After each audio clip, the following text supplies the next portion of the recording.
Can everybody hear me? Give me a thumbs up. All right. Well, I can't believe I get a third showing. So, you guys are glutton for punishment, but here we go. I got a little story of my raising, which there's a million stories because I was a odd child. I just pretty much did what I wanted to do. I don't think anything's changed in 62 years, but I will tell you that like I didn't how some people have a fear of authority. I didn't. And I just pretty much in class would do, and I would do, but I was never aggressively mean to anybody or anything. I just did what I wanted to do. I severely ADD. And I'm going to tell you a few stories and I'm going to try to bring them together at the end and see if it makes any sense to you. But I want to start off with a story in first grade. And I had a principal named Mr. Delmar.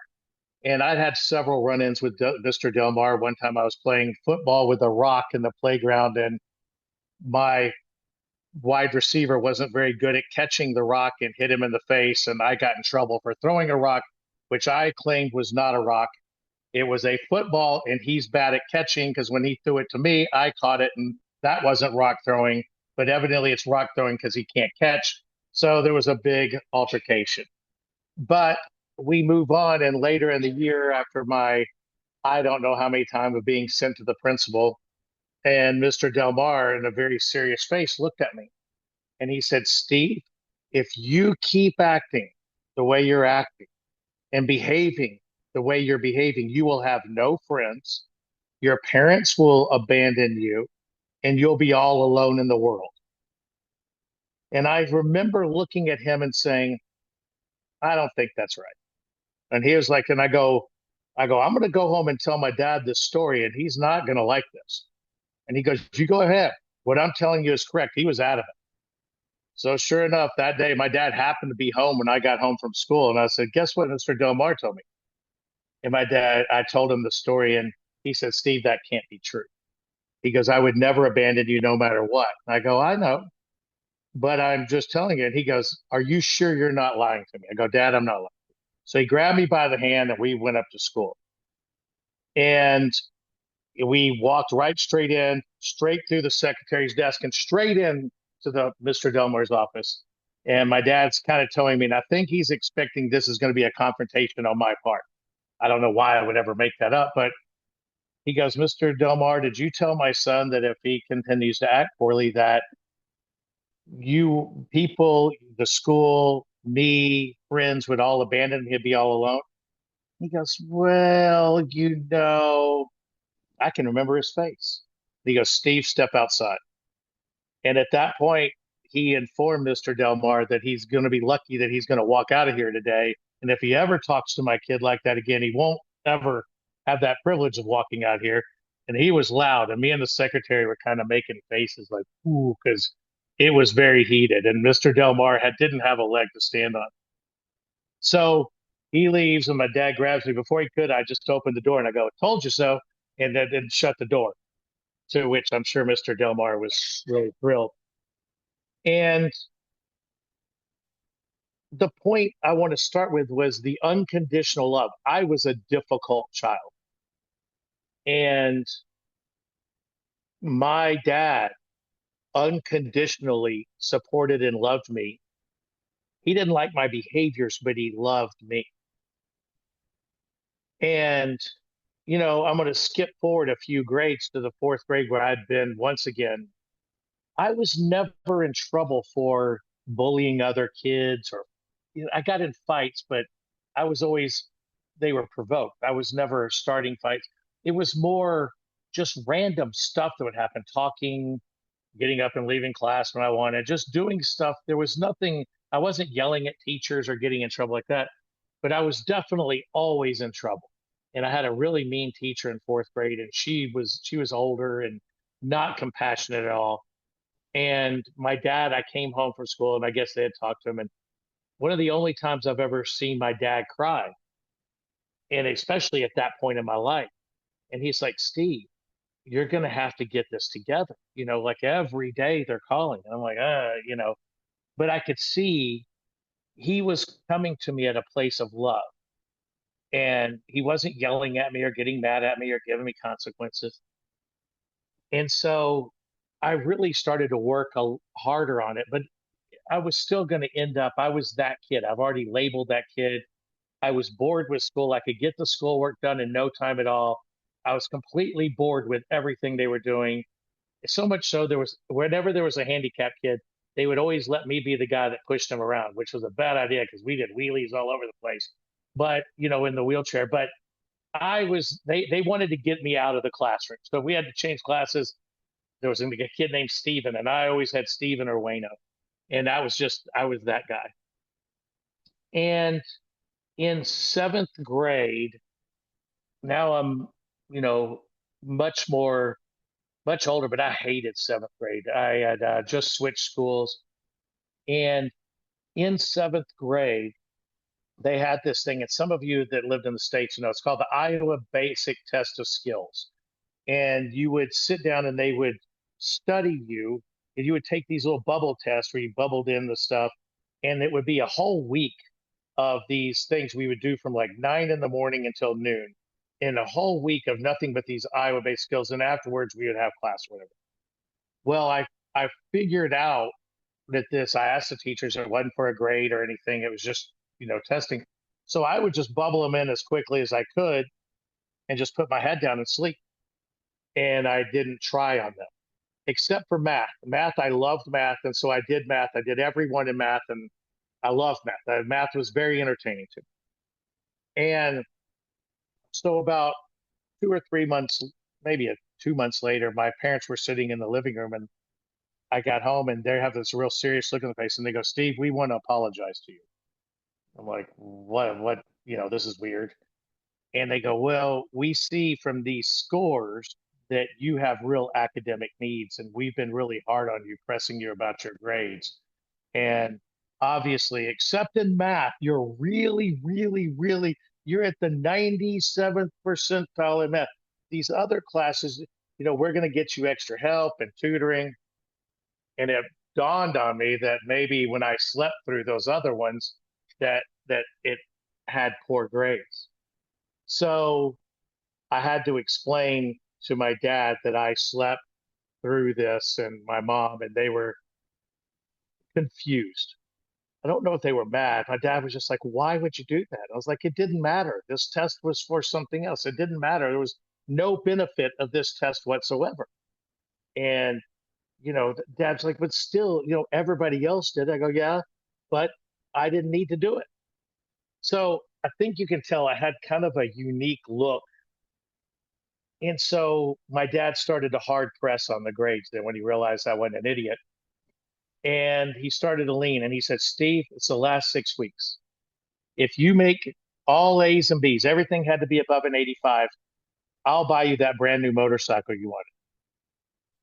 I said, "Really?" He goes, "Yeah." And there's a YZ80, I think. And I really wanted to race these dirt bikes. This one, YZ80, was nice. I'd been in the motorcycle store many times. I was like, done. So for about a week, I'm busting my butt. And I was like, this is stupid. Like, I really don't like school. This is hard. And my grades are barely coming up. They're definitely coming up, but there's a lot of work involved with this. And somewhere along the line, I just gave up, and just made my normal 80s, 75, 80s, and didn't do well. And at the end of the year, my dad said, "How'd you do?" I said, "Great." Because did you get make all above 85 at least, you know? So my dad, you have to understand that back then they had computers, but they were kind of worthless. The teachers would round up all the grades, and they would send them to the office, and the office would send them to a central office, and the central office had some kind of mainframe computer that they'd print them out on really long, these brown and white report cards, really long and technical font. And I knew this, that they would mail it and it would get there in about two weeks. So my dad that day took me up, and we bought a motorcycle.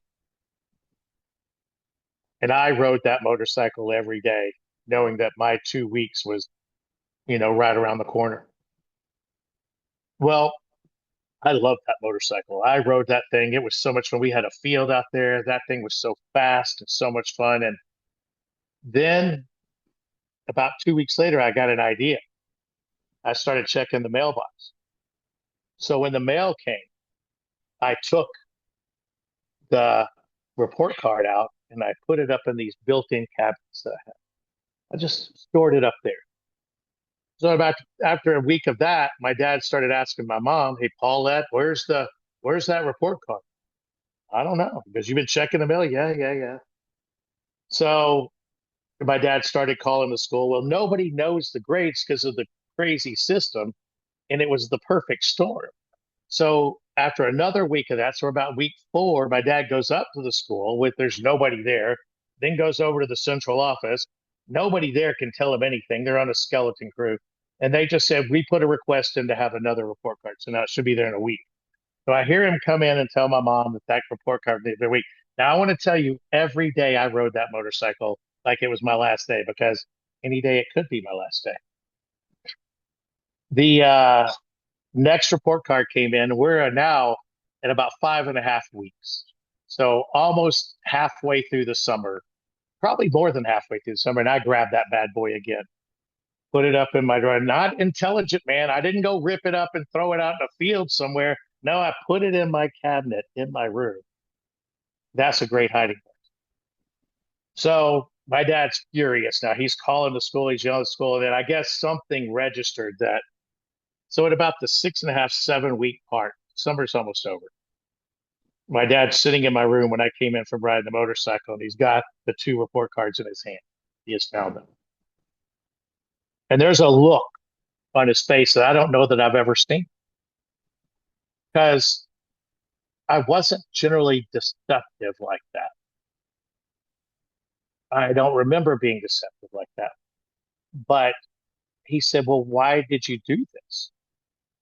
I said, Dad, it was a motorcycle. He goes, son, and I'm going to tell you that there was a blank in me. I don't want you guys thinking I'm a sociopath because there's more to the story, but I'm telling you, there was like, it was all logically okay. And I kept telling him, Dad, it's a YZ80.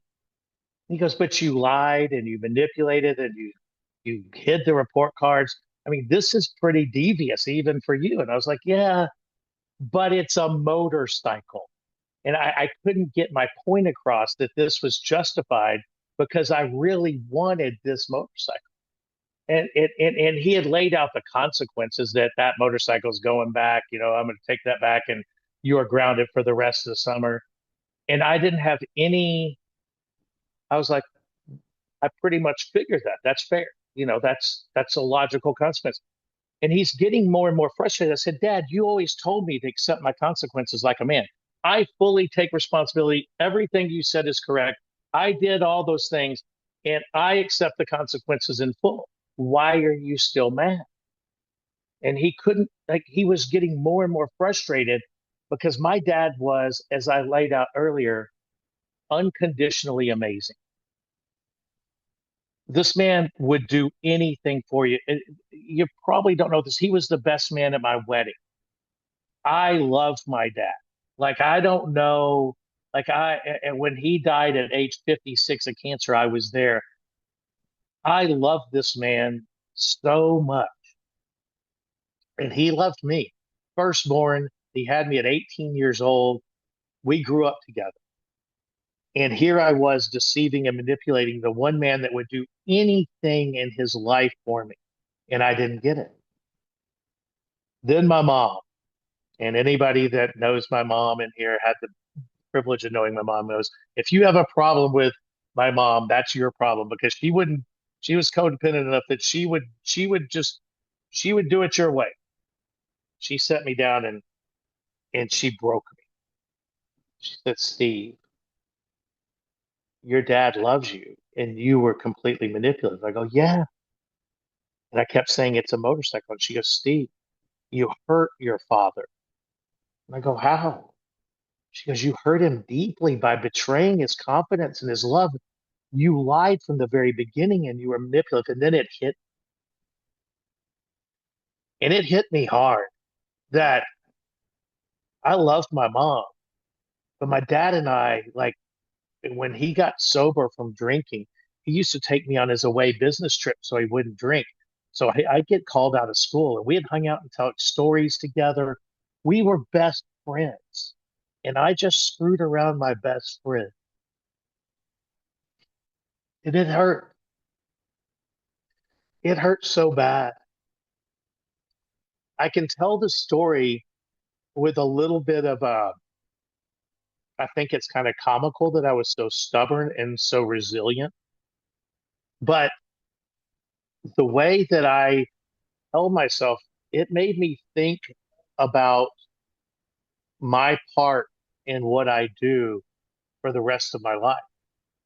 I'm not saying I'm perfect by any stretch because, I've been through my own shame and my own recovery and everything else. But I'm going to tell you that story sticks out. And I debated with Roland for a long time to how this relates to God. And I think in this picture, to me, you never really know. Like sometimes people seem stubborn, or sometimes people seem like you're not relating to them, or something's happens. There is in most of the people a heart in there that God reached in through my mom and changed my heart and made me understand that I wasn't a bad person, but I had some very poor behavior. And then they both handled it with the grace and love of somebody way more mature with way more education would. They didn't shame me. They wanted me to know that that's not behaviors that they appreciate. And to me, that's how I think God functions with us. He doesn't shame you when you make mistakes. We as human beings shame ourselves. I was ashamed. My parents didn't try to make me feel bad about me. They wanted me not to be that way. And I think that's the message God gives us is when we do something that's manipulative or lying or doing however we're doing it, I think he looks at us with love and helps us reason through it. But he doesn't want us to feel like pieces of poop. I was going to say something else, but I didn't. I think that it's that amazing person that puts his arm around you, just like my mom was able to do, and said, Steve, you need to realize what you've done. I think that's God whispering in our ear. And you go own it by saying, I'm a sorry, and you make amends, and then you move on. Because once you make amends, whether that person chooses to carry it or not is their responsibility. But if as long as you come from your heart and you make amends, that kind of forgiveness is what God carries with us. And I think we, need to carry with others, regardless of what they're going through. Sometimes we look at people as being mean, but I do believe that we need to be able to forgive. And I think I'm going to wrap up there. I don't know how long it went. Did I do good? That's good, Steve. Thank you so much. That's wonderful.